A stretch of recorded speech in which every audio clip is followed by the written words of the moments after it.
I'm only telling a stupid story in the middle of this class. As I was doing my piece, the pantyhose and the sound pack began to slide. Let's start over, shall we? Okay. I'll have a different story for you. This is a Zen story. Okay? And this is about a little monk whose job it was up in the monastery to take care of all the trees in the beautiful, beautiful garden. It was his love. It was almost his life's work. And one day a great spiritual warrior came to visit the monastery and asked to see the gardens. The little monk was thrilled and took him all around and showed him every tree and told him the name and told him what the tree was about and what it did and what its blooms were and so on. And then he turned to the warrior and he said, do you know the names of the trees where you come from? And the man said, yes, I do. I know the name of every tree, and I know the name of every tree in the universe, because their names are God. And that's why I know what my name is. So, a great spiritual warrior is one who has learned not to have to fight anymore. Maybe they have fought their battles and won some and lost some, but they have reached a point where they no longer need to fight anymore. They have something within them that they call the great within. And that's the point of this story. Now, people ask me sometimes, where do you get your ideas for talks from? And very often I get some from here. The idea that I got for my talk this morning actually came from Laura Lee, who several weeks ago gave a talk on a meditation place that she had been to that was very beautiful, meditating with other people 2 or 3 days. And how long? 10 days. 10 days. Okay, for 10 days. That's a long time. And unfortunately, I wasn't here to hear her talk, so I pulled it up on YouTube and listened to her. And the part that caught my heart was the part where she said that, I think it was on the last day, they all left the class fairly late in the evening, and the mountain that they were near, Mount Hood perhaps, I don't know, was bathed in the receding sunlight and how beautiful it was. And she said, not a person spoke a word. They all just stood there and they all wept. And that, I believe, is because there are certain times when we come so close to touching the presence of God within ourselves that the love that we feel overwhelms us, and it's quite a natural thing to weep just a little. I had the same thing happen in a similar, smaller way to me the first time Colin and I ever went up to Crater Lake when we first came to Oregon. We climbed a kind of a rough thing, a hill, and suddenly we realized we were on the very top of the rim, looking down over the lake. And there was that similar, I think, feeling that got me. Actually, my knees gave way. And I fell to my knees, didn't hurt or anything, but I just fell to my knees. And all I could say was, oh, wow, what I saw. It was magnificent, and what came to me was an old quotation, I suspect, from Psalms that said, the cattle on 1,000 hills are thine, O Lord. How great thou art. And that's how I felt about that lake. What human hand could create that enormous, fathomless beauty? It was absolutely spectacular. The third little story I'm going to tell you is one that I don't often speak of. One or two of you here may know this story. And it's extremely personal, so, suddenly realizing that it's going on YouTube is But it happened many years ago in England when my children were young. And they loved to fly kites. Colin was very good at creating kites out of sticks and paper bags and things. And he went off to work this morning, and I took the children to a bluff. It was quite a little climb on the way to the top, then fairly smooth, and then there was a drop off. But when you were up there, you could see for a long way, miles to the horizon. And the wind, because of the shape of the hill, I suspect, was always coming up beautifully to fly kites. And so there we were. And I got quite close to the bluff, and I looked out, and in the very far distance was a huge black cloud. A huge black storm was coming. It was far away. And then there was that thing that people call the silver lining. I have never seen one before, but behind that great black cloud was a silver lining. And I was overcome in the moment with the power of that. And slowly I began to be lifted. Not physically, but the me of me. And as I began to be lifted, I saw the me down there playing with the children, playing with their kites. And I felt quite safe. And I was lifted and lifted and lifted until I was way away from the earth and could see the earth. As it's called today by some people, that big blue marble, beautifully hanging there in front of like a black velvet curtain. Just the most beautiful thing. And I'm telling you this because of the feeling.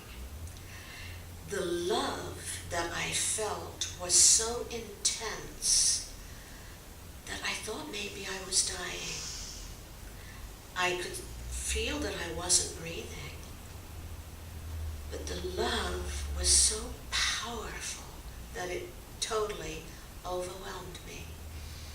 And then slowly I began to sink back down to the earth. I was back in my body. Everything was ordinary. The children were fine. And somehow I managed to put it out of my thoughts and be normal. I was not in any kind of church like this at the time, but I knew that it had been some kind of a spiritual event.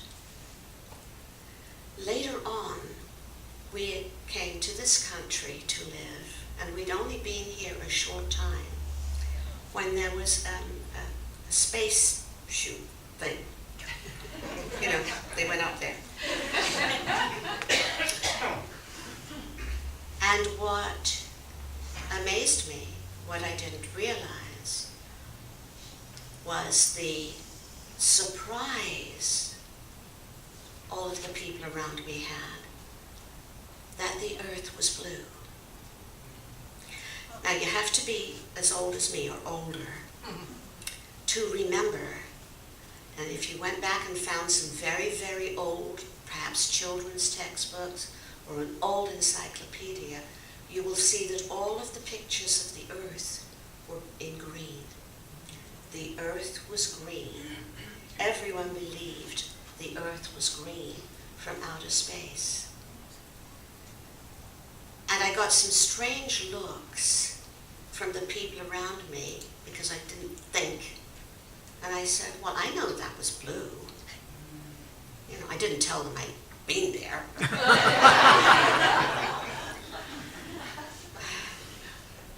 So before I go on, I'll say, you now have two choices. You can either believe me, or you can think I'm a little off and still love me anyway. But I will say, I have had one or two smaller spiritual experiences, I'll say.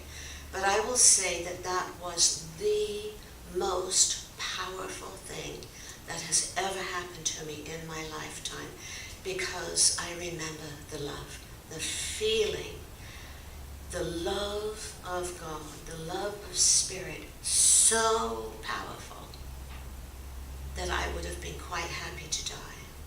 It was wonderful.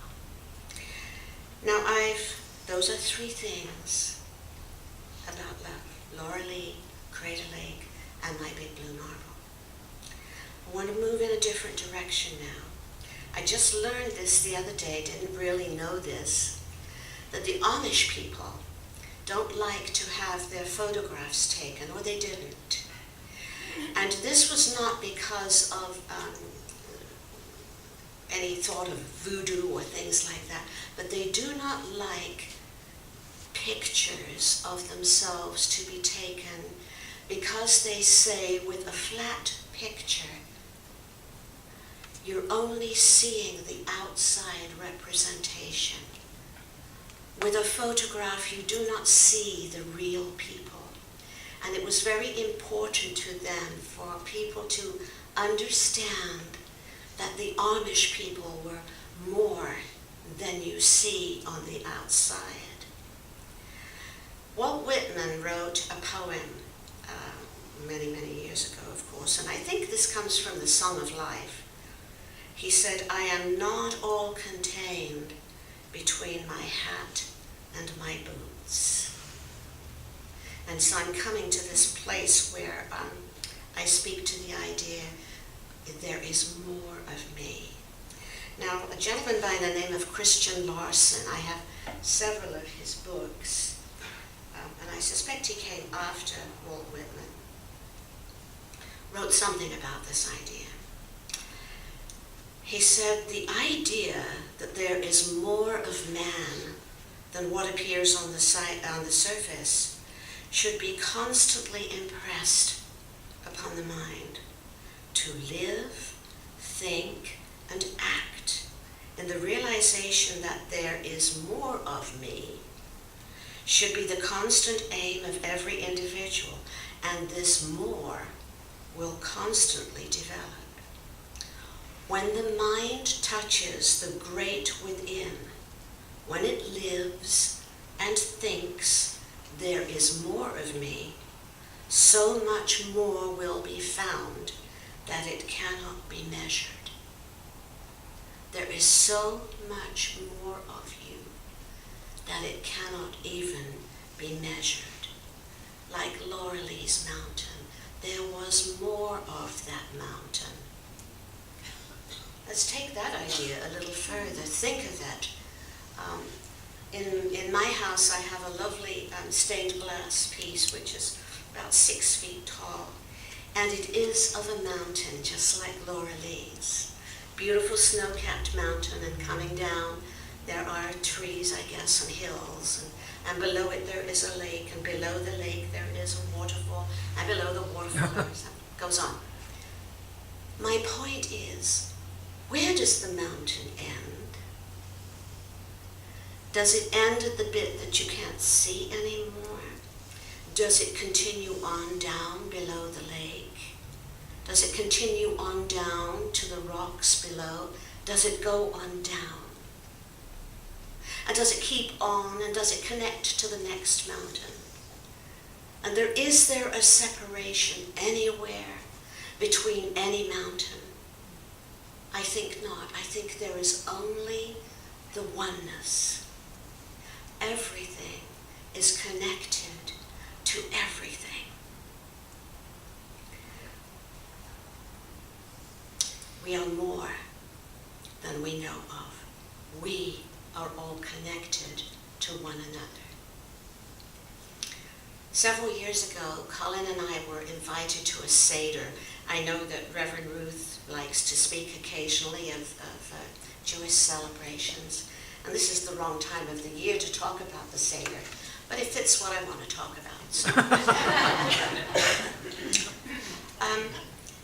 At this Seder, which is a celebration of the Passover, I suppose there were about 16 people there to this dinner, to this celebration.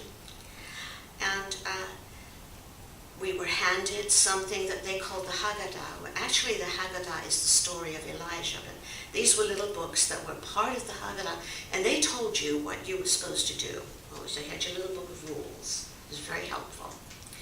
And the story talked of Elijah's great journey. And all of the food on the table were symbolic of this great journey. There were hard-boiled eggs to eat, which talked of the hard journey. There were, and the one we went to, there were chicken wings. This was to symbolize the arm of God. The arm of God never left you. There was wine. And I found out that, you go to one of these, you're expected to drink 4 goblets of wine. When I make it past 2, I run off at the mouth. It was wonderful.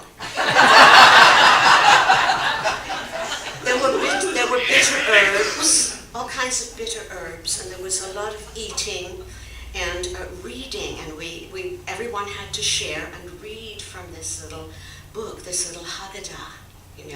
Luckily for me, it had been translated into English, so when I did very well, and I got to mine. But after the 4th goblet, we found we were to sing in Hebrew. But do you know what? After the 4th goblet of wine, I didn't care. I sang in the best Hebrew I've ever heard. And what I enjoyed also was that the host, and I suppose there was a reason for this, the host had a big goblet. We all had little goblets. The host had a big goblet. And he was getting merrier and merrier as it went on, and he assured us that the big goblet of wine was the reason it took them all 40 years to get out of the desert. The point to this little story is that beyond, beneath, below, around the celebration was all of the remembrances of the great ones who took them through that. All the events that these things symbolized brought everyone together, and there were about half of the people there were family, and the other half of us were from, I guess, different religions, different races, all of those things. But they had reached out to us. The chicken wings were the arms of God to bring us in to celebrate with them. And it was all a great representation of the love. Beneath that ritual was so much more. Not everyone can change the world, but all of us can do something. And what I want to say to you this morning is that you are so much greater than you think. And that greatness, like the spiritual warrior, comes from the love of the great one within you. And if you can use that idea for yourselves in these coming days, you will find your time this coming week to be so much easier. You can remember any one of the stories that I've told you this morning, and you will be able to hold them up for yourself to use to assist you in remembering that the other person is still part of God. You are still connected to them. There is no separation. You can't do it. You may think you can, but you can't. So I have to admit that I have been greatly saddened this last while over the hate that I have heard. People that I know and love using that word as though they really did hate other people. We are all one. we cannot hate anyone else without hurting ourselves. It cannot be done. I tell you the truth. You cannot speak hate without damaging your own self. With the three ideas that I've given you, the greatness of nature and this world, the Amish respect for the wholeness, the idea that we are greater than we realize, the idea that we can come together in differences and be in love with one another, will assist us in moving through this election time. We can help heal this country. I know I just learned that Reverend Ruth is going to be doing something with that next Sunday. But between now and next Sunday, you have the opportunity to remember one of the things I've said. I pray that you do. And that you know without a shadow of doubt how great you are. You are made of the divine. You are marvelous. You are love itself in expression as you. Be that to the very best of your ability.